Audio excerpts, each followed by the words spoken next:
Hujan deras yang mengguyur kawasan Cijeruk, Kabupaten Bogor, menyebabkan banjir bandang di kampung Kawung Luwuk, Desa Cijeruk, Kabupaten Bogor, Jawa Barat. 2 sekolah dan 1 rumah warga dilaporkan rusak akibat derasnya terjangan air banjir.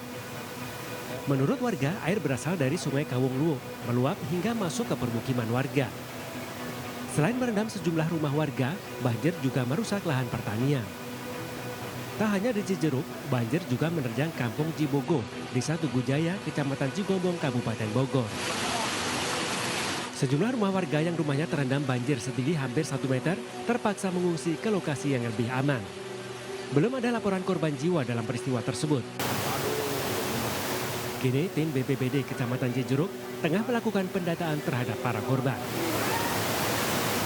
Ngadeng aku ke bersalah kowe. Kowe ngadeng aku kowe. Ya.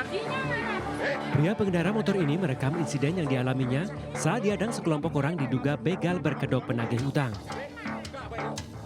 Kejadian tak menyenangkan tersebut menimpa pemilik motor berinisial RK di Jalan Daung, Kecamatan Mijen, Semarang, Jawa Tengah. Sebelumnya, 4 orang yang mengendarai 2 sepeda motor mengadang korban dan hendak menarik paksa motornya. Para pelaku menuduh jika motor yang dikendarai RK menggunakan plat nomor polisi palsu. Tak terima dengan tudingan para pelaku, korban yang bersama seorang wanita melawan dan terjadi cekcok. Korban merasa janggal karena keempat pelaku tidak membawa surat tugas dan tidak berani menyebutkan nama perusahaan leasing. Lantaran mendapat perlawanan, keempat pelaku kemudian kabur dari lokasi kejadian. Korban berharap aparat Polrestabes Semarang segera menindak para penagih hutang liar yang sangat meresahkan masyarakat.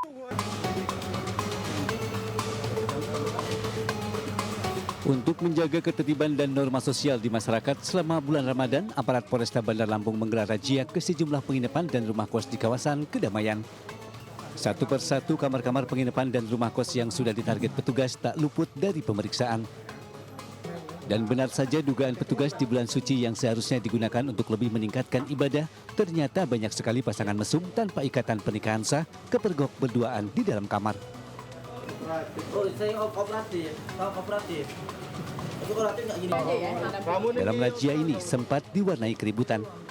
Salah seorang tamu penghuni kos yang diduga pasangan mesum ini protes karena tidak terima dirazia. Enggak, kalau kenapa ngomong gitu? Kamu nggak kooperatif dari tadi. Kooperatif, kamu nomor. Di salah satu kamar kos yang ditinggali pasangan tidak sah ini, polisi menemukan barang bukti berupa alat kontrasepsi yang telah dibuang. Ini punya siapa ya ini? Nggak tahu.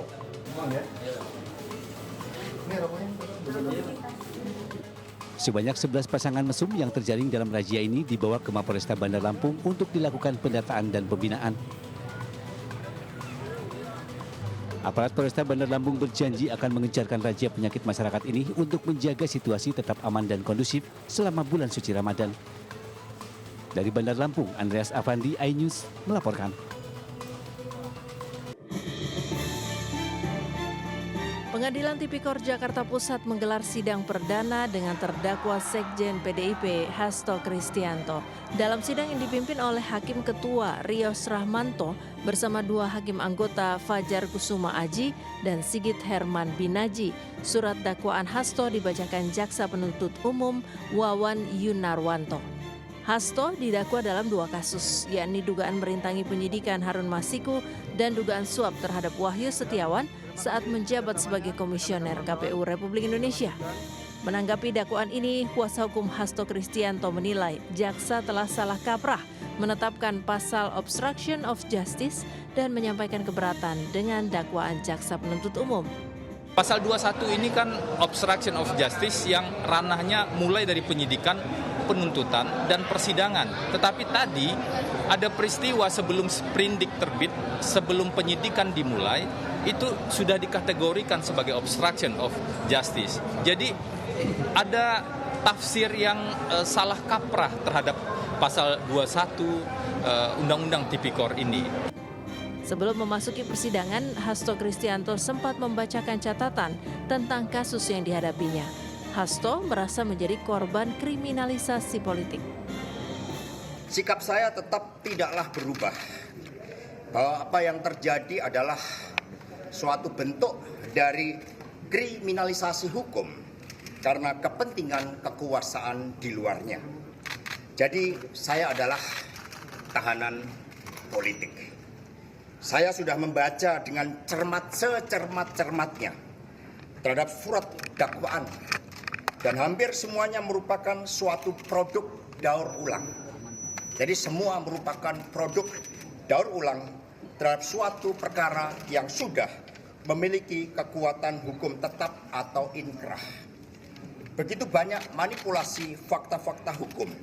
Setidaknya minimum ada 20 keterangan yang sengaja dibuat berbeda antara dakwaan dengan keterangan saksi dan putusan pengadilan yang sudah inkrah. Tim Liputan iNews melaporkan.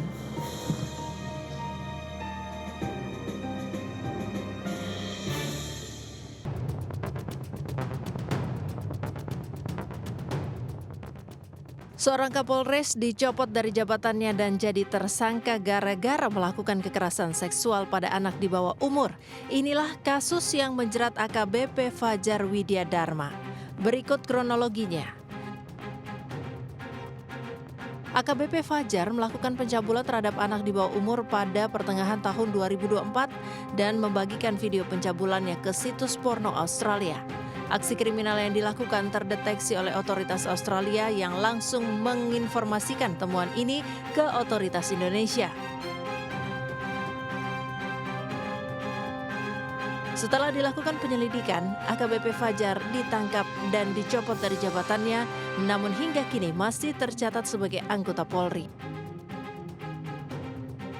Kasus ini memperkuat hasil survei National Center for Missing Exploited Children atau NCMEC yang menyebutkan Indonesia berada pada urutan keempat di dunia dan kedua di ASEAN dengan temuan kasus pornografi pada anak terbanyak.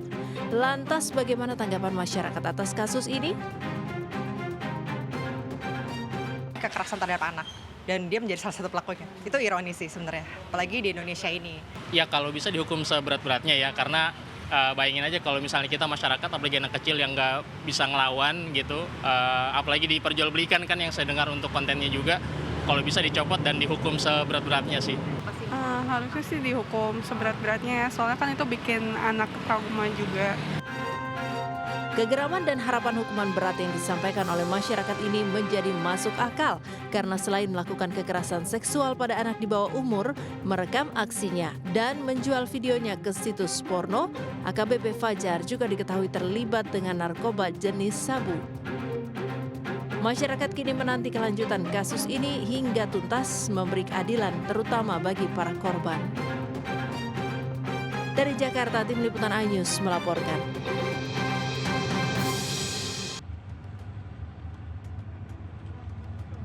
Kapal tanker MT Ronggolawe dan Takbut Rosalin yang terbakar pada Kamis pagi di Laut Utara Kecamatan Paciran diduga disebabkan oleh ledakan di kapal tanker yang bermuatan bahan bakar minyak.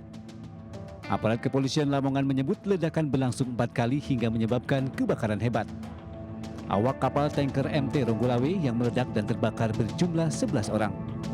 2 diantaranya ditemukan dalam keadaan meninggal dunia dan 1 masih belum ditemukan. 2 korban meninggal diketahui bernama Aldi Slamet dan Dwi Nugraha. Sementara ABK kapal TB Rosalin 08 berjumlah 10 orang dan 1 ABK belum ditemukan. Setelah berhasil dipadamkan, kapal tanker MT Ronggolawe ditarik ke PT Lamongan Marine Industri oleh kapal Takbut Prameswari 01. Kapal tanker MT Ronggolawe terlihat rusak di bagian tengah hingga depan. Sementara bagian belakang masih terlihat utuh. Kebakaran melanda sebuah truk kontainer, 1 unit minibus dan bangunan di pinggir Jalan Raya Pantura Kaliboyo, Tulis Batang, Jawa Tengah, Jumat siang. Api yang membesar lalu merembet ke bagian belakang truk kontainer. Menurut warga, kejadian berawal saat truk alami pecah ban, lalu oleng dan menabrak sebuah minibus serta bangunan hingga menyebabkan kebakaran. Warga sekitar berusaha memadamkan api dengan alat seadanya sebelum petugas pemadam kebakaran tiba. Sopir truk dan minibus dilaporkan alami luka bakar serius. Akibat kebakaran ini, Jalan Pantura juga sempat alami kemacetan panjang.